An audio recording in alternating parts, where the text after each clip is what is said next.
Hello, now let's examine this question. The question says solve for x if 6 raised to the power of x equals to x raised to the power of 18.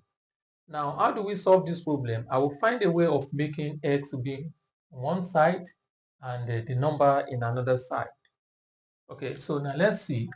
I'm going to multiply each of the power by 1 over x.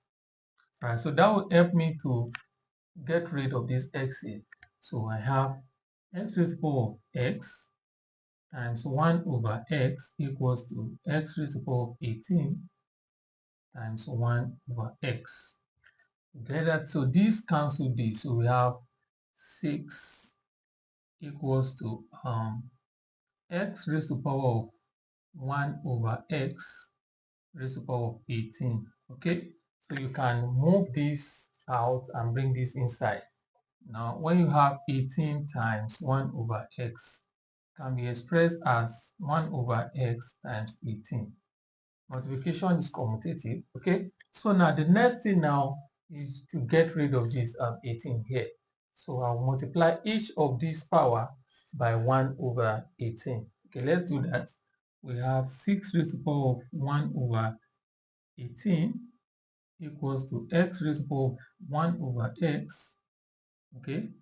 Raised to the power of 1 over 8 times 1 over 18. Okay, so this, we cancel this out. So we have 6 raised to the power of 1 over 18 equals to x raised to the power of 1 over x.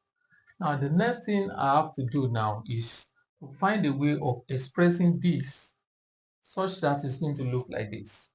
Now, what do we do? Now, let's multiply this power here by 1. 1 can be expressed as 2 over 2.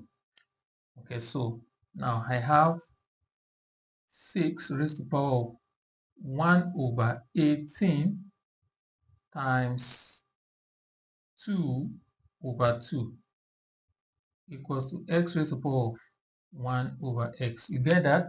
So I've not changed anything because 2 over 2 is still 1. So it doesn't change this value. All right, now. So now what I want to do now is, now I'm bringing these two in while I'm moving 1 over 18 outside. So if I do that, I'll be having 6 raised to the power of 2 raised to the power of 1 over 18 times 1 over 2. You get that? So equals to x raised to the power of 1 over x. So now this is 36. 6 times 6 is 36. We have 36 raised to the power of 1 over 36. 18 times 2 is 36 equals to x raised to the power of 1 over x. All right, so now we can see now we have achieved our goal. So then we can now conclude now that x equals to 36. I hope you understand how we got that. All right, thank you.